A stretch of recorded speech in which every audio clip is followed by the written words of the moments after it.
Hongkong itu. Terus dokumen semua ada, tapi saya harus ke PT terus bayar buat jaminan 2 juta gitu. Di PT mana itu, Mbak? Kalau PT-nya saya nggak tahu, Pak. PT-nya itu PT apa? Kalau di tempat saya nggak ada.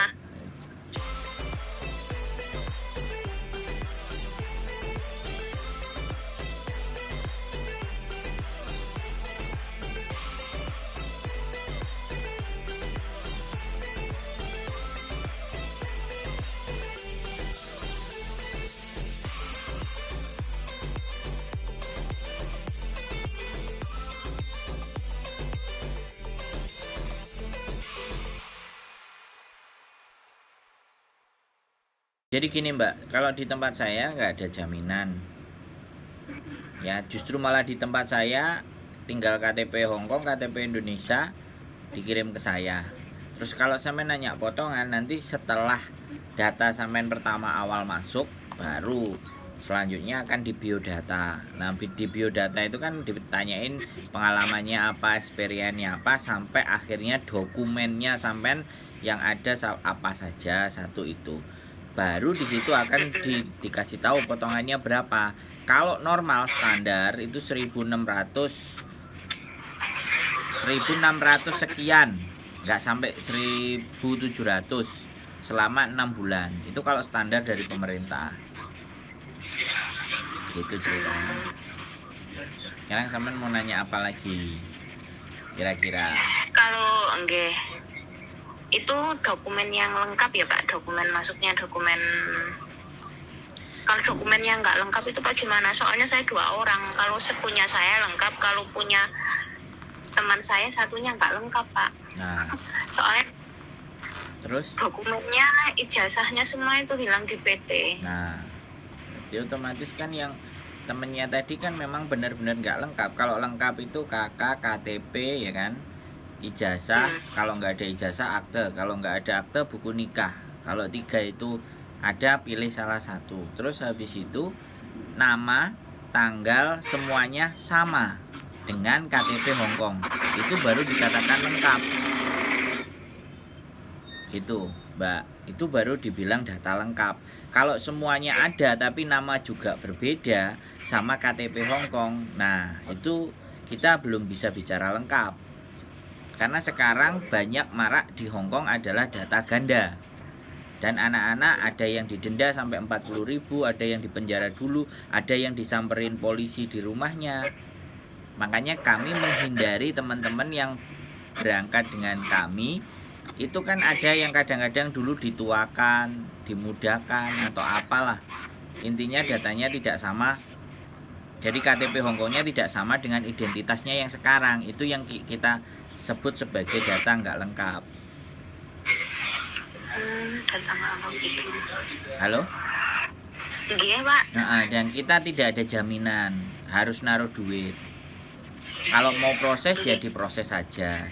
Yang ada anak-anak habis naruh data tiba-tiba hilang, di telepon nggak diangkat, di WhatsApp nggak dibalas. Yang ada malah kayak gitu, karena kan proses di tempat kita kan tidak kita ambil dokumennya sebelum memang nanti ada majikan yang mau tanda tangan gitu loh Mbak. Bisa dipahami nggak? Oke. Paham. Terus ada lagi yang soalnya kan kemarin tanya-tanya, terus suruh ngasih biodata, tapi nggak tak isi, terus dia ngomong sama saya potongannya 2.000 selama 6 bulan, terus harus bayar DPT 2 juta buat jaminan gitu. Makanya kan saya tanya tadi ada jaminan apa tidak gitu loh. Jadi setiap PT di Indonesia itu punya kebijakan masing-masing, ya kan? Jadi nggak ada masalah. Kalau Bapak PT-nya mana ya Pak? Soalnya saya orang Jawa Timur. PT itu di mana saja nggak ada masalah Mbak. Kalau proses sama saya, PT saya adanya di Bekasi. Tetapi ketika kami proses, orang tidak harus ke Bekasi. Orang ke Bekasinya, teman-teman ke Bekasinya itu kalau sudah turun visa atau proses ID. Biasanya proses ID pun diserahkan ke wilayah setempat. Jadi ibaratnya belum punya paspor nih atau paspor mati. Misalnya sampean Jawa Timur Jember, ya udah diusahakan yang deket dari Jember untuk sampean bisa pasporan. Jadi seperti itu Mbak, nggak ada jaminan, tidak ada semuanya. Kalau semuanya itu diminta di depan, itu dia takut dan khawatir mbaknya hilang. Kalau kami mbaknya hilang ya nggak ada masalah, berarti nggak rezeki kan, selesai. Mbaknya punya pilihan dari PT yang lain, ibaratnya kan begitu. Tapi kalau yang udah harus jaminan itu yang dinamakan kayak di penjara, harus jadi diikat gitu loh Mbak, ngerti nggak Samen? Ya, itu namanya diikat. Kenapa kok diikat? Karena banyak anak-anak yang kabur, udah di biodata, di semua, giliran ada majikan cabut. Yang lebih parah lagi, sudah ada majikan, visa sudah turun, anaknya nggak mau balik. Berarti Samen sama saya nih, udah deal-dealan sama majikan, udah turun visa, ya kan? Habis itu Samennya kabur. Nah disitulah agen Hongkong PT Indonesia menerima banyak kerugian karena majikan sudah tanda tangan. Itu kan rugi waktu Mbak. Makanya PT menyiasati supaya nggak rugi waktu, anak ini ditaleni, disuruh bayar, datanya disita atau dititipin di PT biar anaknya nggak kabur. Bisa dipahami nggak sampean? Bisa. Iya, jadi seperti itu Mbak ceritanya. Terus saya mau tanya lagi nggak Pak? Boleh. Kan saya 6 tahun di Hongkong, tapi yang terakhir saya kurang 3 bulan saya nge-break kontak. Dulu saya punya masalah sama bank, bank di Hongkong, tapi majikan saya tahu, tapi saya nge-break gitu loh Pak. Itu apa juga ada masalah Pak ya kalau di sana? Pertanyaan saya, Samen lunasi nggak utangnya? Sudah lunas. Nah kalau sudah lunas ya udah nggak ada masalah loh. Tapi kalau Samen nggak ada masalah. Kalau Samen, takutnya kan katanya di imigrasi kan katanya adanya yang sekarang itu apa itu Pak? Yang nulis apa pengaduan dari majikan kalau anak ini punya hutang, punya masalah gitu. Takutnya itu loh Pak saya itu. Sekarang saya kasih tahu lagi ya Mbak. Saya kasih tahu lagi. Dan mohon maaf ya sekali lagi saya kasih tahu supaya teman-teman semuanya juga bisa belajar. Tidak ada yang harus ditakutkan terhadap sesuatu apa yang sudah kita lakukan di Hongkong, kecuali tindakan kriminal berat.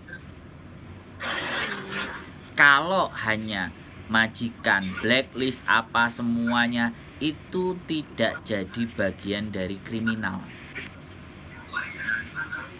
Ya, jadi ini Samen catat baik-baik. Kalau ada teman-teman sampean yang ngomong, Samen luruskan. Saya titip omongan ini. Kalau soalnya saya kemarin digitukan Pak. Ya, makanya dia tahu saya gitu. Jadi gini loh. Kalau dianya sebagai petugas imigrasi, sampean bisa percaya. Bener nggak? Benar. Ya, jadi kalau dianya sebagai seseorang yang memegang data sampean, memegang tampuk pimpinan ke pemerintahan, atau dia bekerja setidaknya memberikan pandangan. Tapi kalau podo karo sampean terus ngomong, terus sampean percaya, kira-kira susah nggak sampean? Susah Pak. Nah makanya sekarang gini saja, supaya semakin yakin dan semakin pinter, sampean belajar menggunakan logika saja. Sekarang Hongkong lagi butuh banyak anak-anak. Saya bilang gaji ya standar 4730 sekarang, ya kan? Hongkong sudah buka lagi, jadi gaji sudah tidak terlalu wow. Tapi orang-orang Hongkong masih banyak butuh. Jadi kalau ada bilang blacklist lah, ada bilang inilah itulah, macam-macam lah. Sekarang yang proses kita, kalau kita ngubris mereka, apakah mereka dengan ngomong kayak gitu mereka bisa ngasih solusi? Kan enggak juga. Iya. Nah, makanya ketika sampean dibilangin kayak gitu, terus solusimu piye? Kalau jawabannya yo gak enek, yo gak iso. Terus kalau kita tanya lagi, "Lah emangnya awakmu jadi imigrasi Hongkong? Apa tahu kerja nang imigrasi Hongkong?" Ya ora. Tapi koncoku sampai konco kabeh sak kampung digowo. Bisa dipahami enggak? Paham. Nah, sampean tonton ya. channel Sandro Jabrik atau Yuni TKW Hongkong. Muka saya ada di situ, wajah saya ada di situ, saya bikin konten di situ. Jadi saya bukan seseorang yang sulit untuk dicari, Mbak. Bukan juga orang yang delik-delian, bukan orang yang nggak mau diketahui orang banyak, bukan. Kita terbuka. Jadi golekinnya mudah, gampang. Biar kepercayaan itu muncul. Kan jangan sampai membeli kucing dalam karung. Bener nggak? Benar. Nah, jangan sampai sampean ngomong tapi sampean nggak tahu saya. Saya nggak tahu sampean nggak ada masalah. Tetapi ketika sampean yang butuh dengan saya, sampean kan harus tahu saya itu siapa, kan gitu. Iya. Ya, itu yang paling penting, Mbak.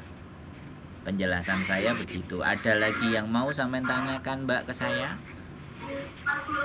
Apa, Pak? Loh, ada nggak lagi yang mau sampean tanyakan ke saya?